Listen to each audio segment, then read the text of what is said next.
কলকাতা টিভিতে আপনাদের সকলকে স্বাগত। আপনাদের সঙ্গে রয়েছে আমি অঙ্কুর। একমাত্র ব্যতিক্রমী পরিস্থিতিতেই ছররা গুলি ব্যবহার করতে পারবে পুলিশ। সুপ্রিম কোর্টের পক্ষ থেকে এই পর্যবেক্ষণই জানানো হয়েছে। বিশদে জানবো কোন প্রেক্ষিতে এই পর্যবেক্ষণ।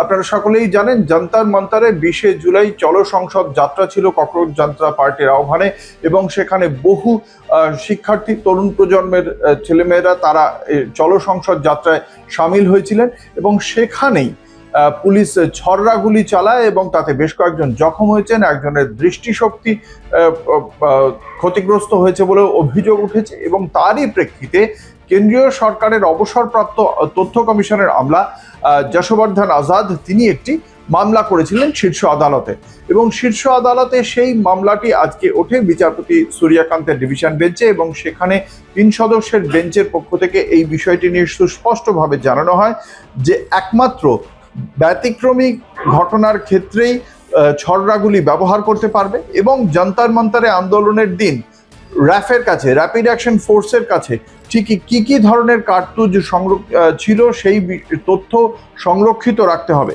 এর পাশে কি বলা হয়েছে যে ছররাগুলির যে ব্যবহার হয়েছিল সে বিষয়ে প্রধান বিচারপতি সূর্যকান্ত, বিচারপতি জয়মাল্য বাগচি এবং বিচারপতি ভি মোহনের বেঞ্চে আদালত জানিয়েছে যে বাহিনীর যে নিয়মবিধি রয়েছে, র্যাপিড অ্যাকশন ফোর্সের যে নিয়মবিধি রয়েছে তাতে ছররাগুলি ব্যবহার করা যায়, কিন্তু যখন কোনো ঘটনা ঘটবে তাতে বাহিনীর নিয়ম নয়, ব্যতিক্রমী ক্ষেত্রেই এই ছররাগুলি ব্যবহার করা যাবে।